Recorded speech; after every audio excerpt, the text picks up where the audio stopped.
Sainte Marie, Maman bon Dieu, priez pour nous, Saint Michel, tout bon ange bon Dieu, priez pour nous. Saint Jean-Baptiste et Saint José. Bonjour à tous, mes frères, mes sœurs, mauriciennes d'ici et d'ailleurs. Merci de venir rejoindre nous dans notre programme Un Saint chaque jour. Dans ce programme-là, nous avons l'occasion de faire un peu connaissance avec les saints, les saintes, que l'Église invite nous pour célébrer chaque jour. Et nous pouvons aussi demander de prier pour nous et intercéder pour nos familles. Aujourd'hui, le 10 novembre, l'Église invite nous à célébrer mémoire Saint Léon le Grand, patron d'un orateur, patron d'un prédicateur, patron d'un théologien, patron d'un défenseur de la foi. Et nous profitons de l'occasion pour saluer ban Léon, ban Léonie, ban Léontine, ban Léo.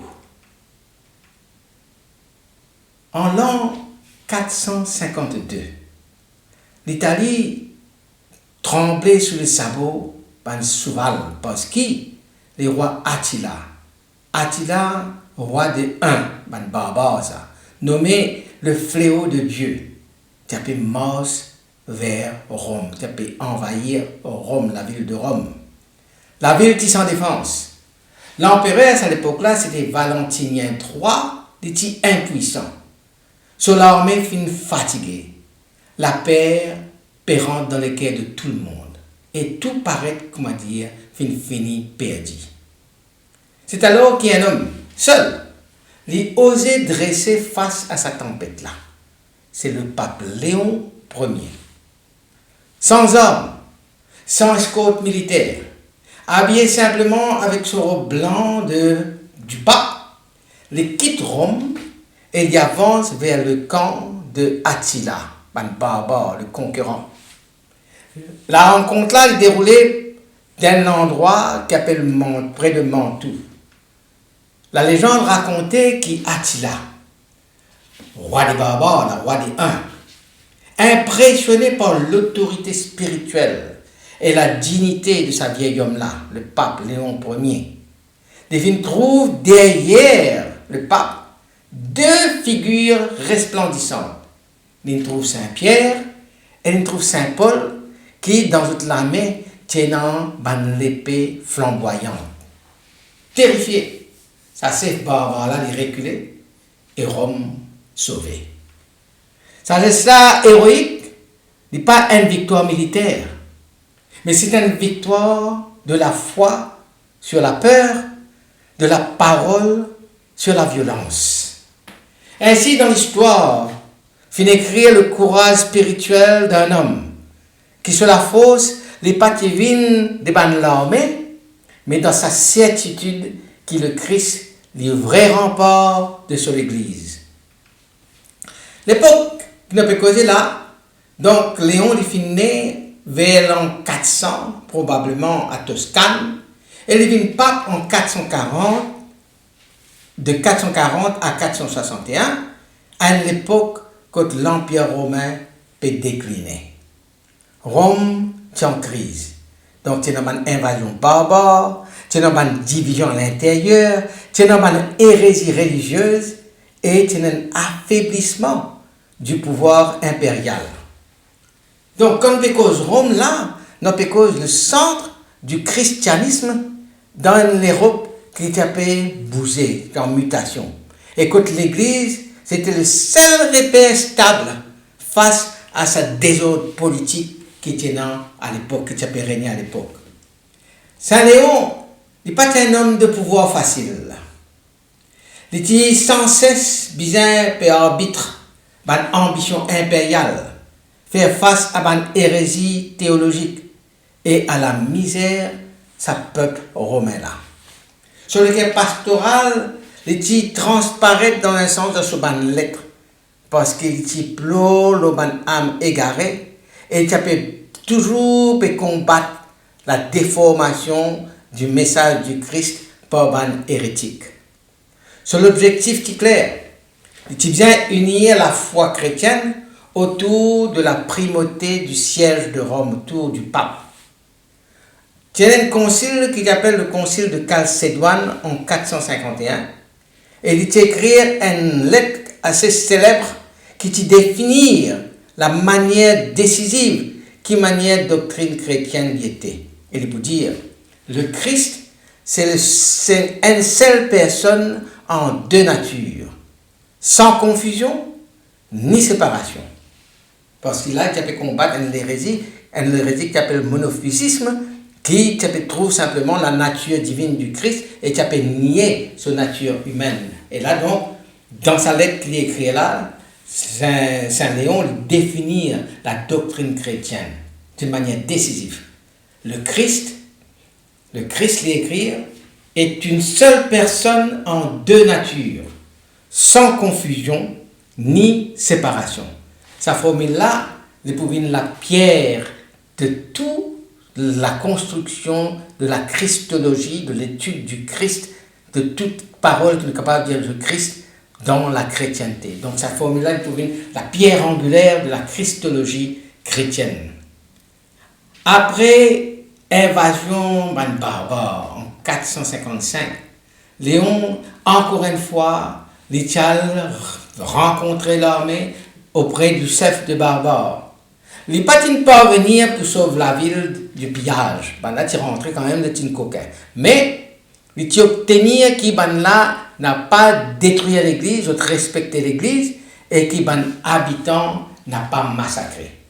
Ainsi, de peine trouve en pape Léon un héros triomphant, mais un intercesseur courageux, fidèle jusqu'au bout. Nous sommes capables de définir le tournant sur la vie comme cette conviction profonde que la foi, les biens, guide le pouvoir et non pas le pouvoir qui guide la foi. Dans un monde comme un empereur, de tout type rétane qui est même capable de diriger l'église, Saint Léon qui affirme, qui ose affirmer la suprématie spirituelle du pape. Non pour dominer, mais pour servir la vérité. Et ça soit là, bien sûr, il est tout seul là-dedans, parfois il est contesté, mais ça fait de Léon le premier pape véritablement pontife suprême au sens moderne du mot. Miracle qui est attribué à Saint Léon. Une légende racontée qui tient un incendie qui menace la basilique de Saint-Pierre, qui est à l'époque le cœur de la chrétienté. Léon, profondément attaché à sa mission de protéger l'héritage apostolique, il passe la nuit en prière, prosterné devant le tombeau Saint-Pierre. Au matin, le feu finit miraculeusement sans qu'il finisse atteindre le sanctuaire. L'impact qui ça a, c'est que ça signale fait interpréter comme une confirmation de la mission de Léon. Garde intact le trésor spirituel confié à l'Église. Pour un fidèle, Léon, ce n'était pas seulement un pape, mais un rempart vivant contre une force destructive. Dans un monde encore marqué par un conflit, par la désinformation, par la peur, Saint Léon le Grand, il enseigne nous trois vertus essentielles. Premier, le courage de la parole de vérité, la parole vraie. Jamais il finit fuir le dialogue, il finit toujours rentrer en dialogue, même face aux puissants. Son rencontre avec Attila est un symbole qui, la vérité, est capable de désarmer la violence. Deuxième, la foi, c'est la force intérieure. Sans l'épée, sans l'armée, il finit défendre la paix par la prière et la conviction.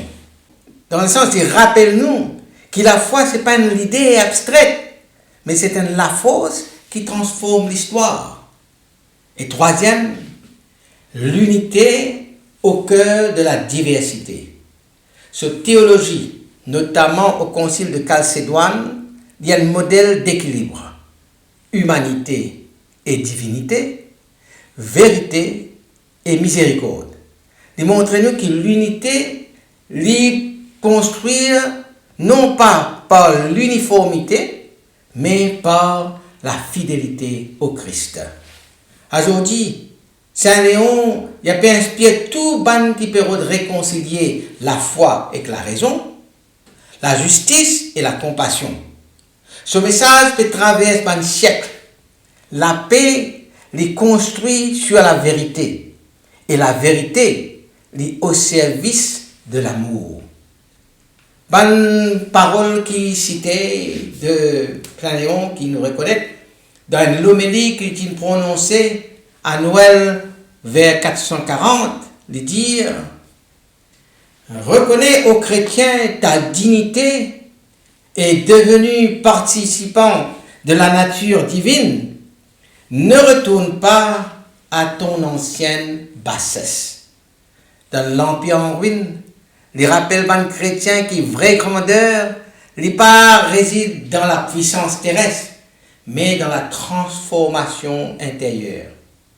Les vous dire, ce que fut visible dans notre Rédempteur est passé dans ses sacrements. Et là, il exprime une vision mystique de l'Église. Le Christ les continue son œuvre à travers l'Église et à travers ce bon sacrement. Alors, à nous prier. Saint Léon le Grand, toi qui vis une cause avec la force d'un lion et la douceur d'un pasteur, toi qui viens faire un puissant plié par la seule lumière de la foi, apprends-nous pour défendre la vérité sans violence, pour construire la paix dans la justice, pour rester fidèle au Christ dans la tempête du monde. Donne-nous ton courage, ta sagesse, de l'espérance, qui par ton intercession nous garde unis dans la charité, nous reste unis dans la charité, nous reste forts dans la foi et nous reste humbles dans nos bons services. Saint Léon le Grand, priez pour nous l'Église, priez pour le monde, priez pour nos familles. Amen. Qui bon Dieu bénisse et tous les bonnes proches. Qui soit l'Esprit habite toujours en eux. Qui les protège partout et toujours. Au nom du Père et du Fils et du Saint-Esprit. Amen et à demain. Saint-André et Saint Matthieu, priez pour nous, Saint-Jean, Saint-Marc et Saint-Luc, priez pour nous, priez pour nous, priez pour nous, Sainte-Marie-Madeleine et Saint-Étienne, priez pour nous, Saint-Ignace et Saint-Laurent, priez pour nous, Sainte-Perpétue.